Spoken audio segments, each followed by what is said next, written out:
This is FilmBookCast. FilmBookCast. FilmBookCast, the official podcast of FilmBook. Get ready for the latest in film news, TV show news, and theatrical reviews. FilmBook's podcast starts now. Hello, and welcome to FilmBookCast, the official podcast of FilmBook. I'm Kevin Allen. If you're tuning into FilmBookCast for the first time, welcome, and thank you. If you've listened before, welcome back, and thank you. Before I get to any film or TV news, I want to say Black Lives Matter. I stand in solidarity with the protesters, activists, and humanitarians working to end police violence and the systemic oppression of black people. At the end of this episode, I'll have some information on how you can support the fight to end racism.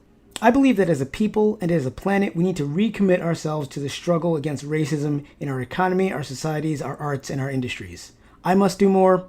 We all must do more, because lives depend on it. Don't be afraid to start small. Begin a conversation, lend an empathetic ear or a shoulder to cry on. Let's take care of each other. Thank you. Turning to this week's film and TV news, I'll be talking about movie and TV stars were among the hundreds in Minnesota to honor the life of George Floyd on Thursday. Hollywood studios and production unions have a blueprint on how to reopen following the COVID-19 outbreak.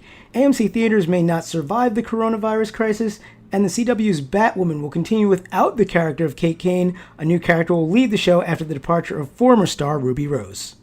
I'll also have a review of the movie The High Note, starring Tracee Ellis Ross and Dakota Johnson. The cast is better than the script, which has moments of almost saying something about women in show business, race in Hollywood, and work-life balance, but the film's safe and predictable story never really takes a stand. Despite all that, Tracee Ellis Ross shines as a recording star who fears her best days are behind her. You can find more FilmBookCast podcasts on film-book.com by using the search term FilmBookCast. You can also email us at podcast@film-book.com with FilmBookCast in the subject line.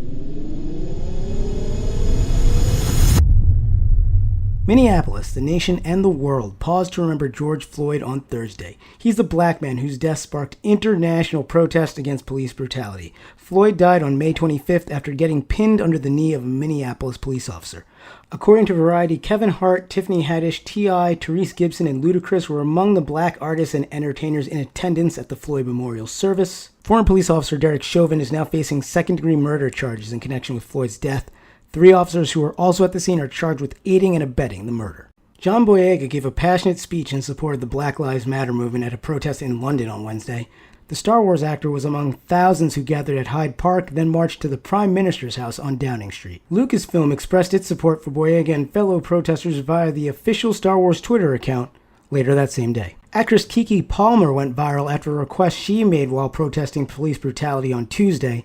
Palmer was demonstrating in Hollywood when she approached a group of National Guard troops and asked them to march with her. The whole interaction was caught on camera, and when one of the guardsmen said they couldn't leave their post, another protester asked them to take a knee, which they did. The history of racial inequality in the United States is a long and complicated one that I will not pretend to be able to handle appropriately here.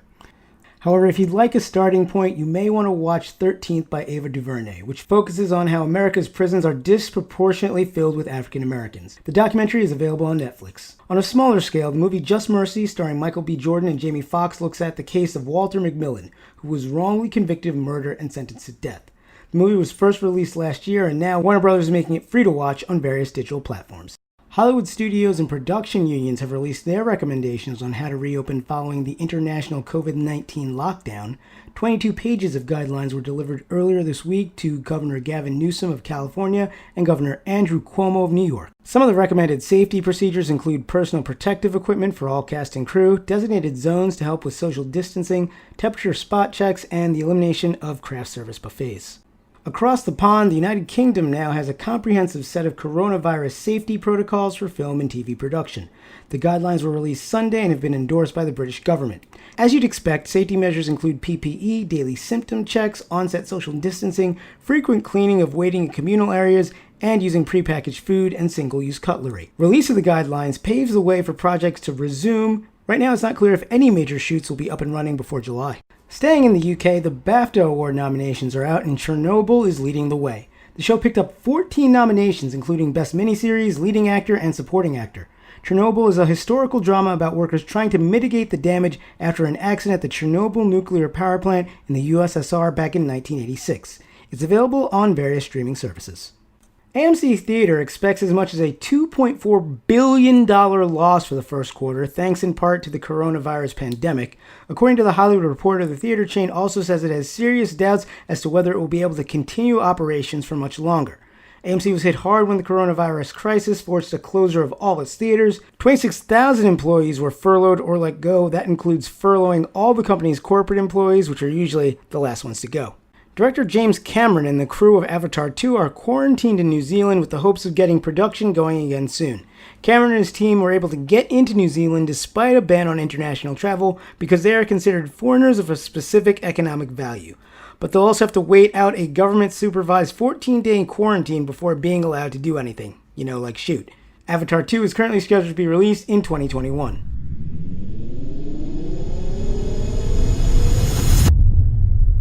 Let's talk about some movie trailers. An update to a parody of a classic Bruce Lee film. Enter the Fat Dragon, starring Donnie Yen, is a martial arts comedy about a former super fit cop who ends up riding a desk and nursing a major snack cake habit. But a request from an old colleague puts the officer at the center of a murder mystery that can help him win back the respect of his fellow cops and of his fiancée. The movie is a reimagining of a 1978 film of the same name, which sought to be a satire of Bruce Lee's Way of the Dragon and the Bruceploitation phenomenon of the 1970s. Enter the Fat Dragon lands on video-on-demand services on July 14th. Have you ever thought your life would be better if you drank more? Well, 4 friends put that question to the test in the trailer for Another Round, starring Mads Mikkelsen. In the film, a group of high school teachers decide to maintain a low level of alcohol in their blood in hopes of improving their personal and professional lives. As you might guess, things start out okay, but the level of drinking and the consequences grow more and more extreme. This week, Another Round was named as a Cannes Film Festival selection. The film is still looking for a U.S. distribution deal, which will no doubt depend on what the reviews say. A father-daughter getaway weekend takes a turn for the worse in a preview for the movie Becky. Lulu Wilson and Joe McHale are the dad and daughter whose lake house trip gets upended by a group of convicts on the run, led by Dominic, who's played by Kevin James. I always respect when an actor like James takes on a role that's completely different from what he's known for, but I have a difficult time seeing the former King of Queens as a hardened criminal. I guess we'll see. Becky is available now through various on-demand services. Turning to TV news, Oprah Winfrey will host a 2-night town hall on racism following the killing of George Floyd. According to The Hollywood Reporter, the event will be called Own Spotlight. Where do we go from here? It's scheduled to air on June 9th and 10th. The town hall will originate on OWN and be simulcast across all of Discovery's networks such as TLC, HGTV, and the Science Channel. Winfrey will speak with a number of black activists, artists, and thought leaders about systemic racism and the current state of the country. Actress Gabrielle Union has filed a harassment complaint against the producers and network behind America's Got Talent. Complaints are often precursors to lawsuits. In addition to the complaint, Gabrielle Union says NBC Entertainment Chairman Paul Taleggi threatened her over speaking out against racism on the AGT set. In a statement to Variety, a spokesperson for NBC Universal said the allegation that anyone threatened Union is untrue. The spokesperson went on to say that Union's concerns were taken seriously and that the company is committed to creating an inclusive and supportive work environment. On Monday, Jimmy Fallon used his show to discuss racism in America. The discussion came after Fallon, who's now host of The Tonight Show, apologized last week for appearing in blackface during a Saturday Night Live skit back in 2000. Fallon invited NAACP President and CEO Derek Johnson on the show to discuss recent events. Johnson encouraged everyone to see these challenging times as an opportunity to learn from one another. Executives at Quibi are taking a 10% pay cut, and the Wall Street Journal suggests layoffs could be on the way. The 2-month-old video streaming service offers so-called quick bites, or Quibi, of content that are less than 10 minutes long. Subscriptions are either $5 a month with ads or $8 a month without. But Quibi has had trouble breaking through, partly because of the COVID-19 crisis. Right now, Quibi says it has around 1.6 million subscribers.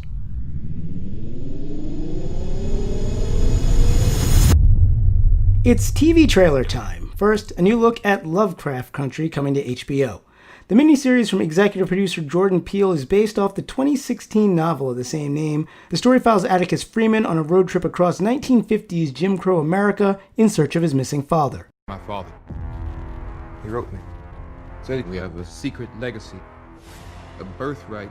The journey kicks off a struggle to survive and overcome not only the racist terrors of America, but also the monsters that could be ripped from a Lovecraft paperback. Jonathan Majors, Journey Smollett Bell, and Courtney B. Vance star. Lovecraft Country comes to HBO in August. Another ripped from the headlines miniseries. The Salisbury Poisonings is the retelling of the real-life 2018 poisonings of a former Russian operative and his daughter in the British city of Salisbury.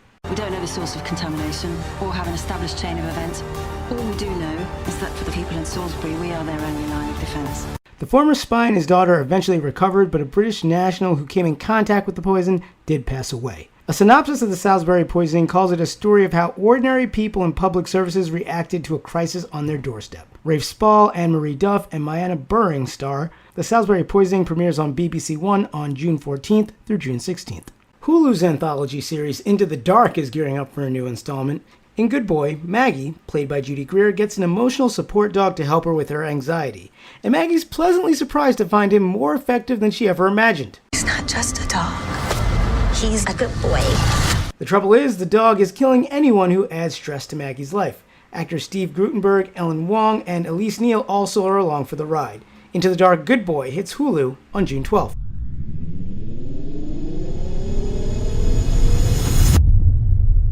This week's movie review spotlight is The High Note, starring Tracee Ellis Ross and Dakota Johnson.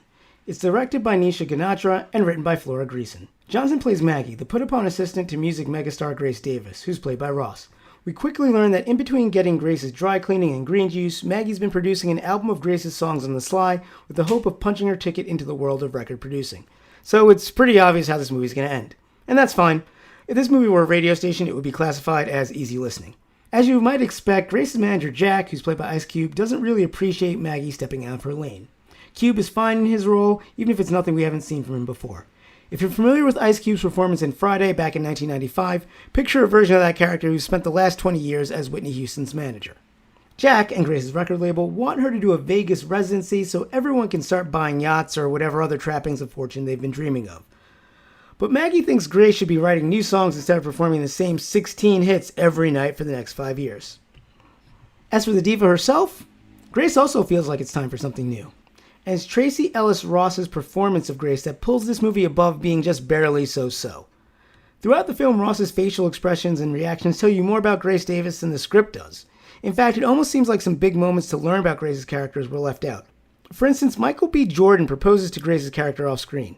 While I understand there are various reasons that getting Michael B. Jordan to appear in the film may have been difficult, I think a little more of scenes like that would have gone a long way to sell the idea of Grace as a superstar. The audience ends up having to believe that Grace is a diva simply because she lives in a big house, complete with Moocher living in the pool house, fancy clothes, a slick-looking sports car, and has an assistant that she's mean to. The scenes between Maggie and Grace work well because Ross does bemused exasperation excellently, and because you can feel that Ross is having fun with it. Johnson's performance as Maggie doesn't quite work as well when she's not with Ross. Maggie meets her love interest / first client as a producer at the supermarket. While their meet cute is cute, I didn't feel much chemistry between them as the film progressed. Just because two actors are attractive does not mean they have chemistry. Kelvin Harrison Jr. plays love interest David Cliff. He's a singer-songwriter who's got plenty of talent but maybe holding himself back. There's a very lame third act twist that might explain why David would be afraid of success, but the twist comes so far out of left field that I was left wondering why it was in the movie at all. Anyway, Harrison Jr. is charming, but the script keeps him at arm's length most of the time. Since it is a movie about the music industry, The High Note has a lot of scenes in recording studios, which are shot by Ganatra and cinematographer Jason McCormick in a romantic way. That may be in part because the movie is Maggie's fairy tale. A scrappy dreamer works hard and in the end gets her dream job and the boy she's been after. But the stakes feel so low throughout the movie that by the end you may be asking, okay, so what? The bottom line is The High Note is a pleasant enough diversion headlined by Tracee Ellis Ross, but some flat notes keep this film from being a hit. Thank you for listening to this episode of FilmBookCast. For more information on how you can support the Black Lives Matter movement, go to blacklivesmatter.com. If you'd like to donate money, the Black Lives Matter homepage has a big blue donate button in the upper right-hand corner. You can also show your support by texting JUSTICE to 668366 or Floyd to 55156. You can find more of my work on film-book.com. Just search for Kevin Allen or FilmBookCast. You can also find me on Twitter at KAllenNYC. If you listen to this podcast on iTunes or another podcast service, please rate and review this episode. If you're listening to this podcast on our YouTube channel, FilmBookCast, please like our video, subscribe to our channel, and leave us a comment in the comment section. It helps other people discover our podcast. Please also consider becoming one of our patrons on Patreon at patreon.com/filmbook. Your support helps us create more engaging content. You'll find our Patreon link below in the description. If you want to tweet about this podcast, use the hashtag FilmBookCast. Tune in next week for a new episode of FilmBookCast. Thanks for listening. I'm Kevin Allen. And remember, Black Lives Matter.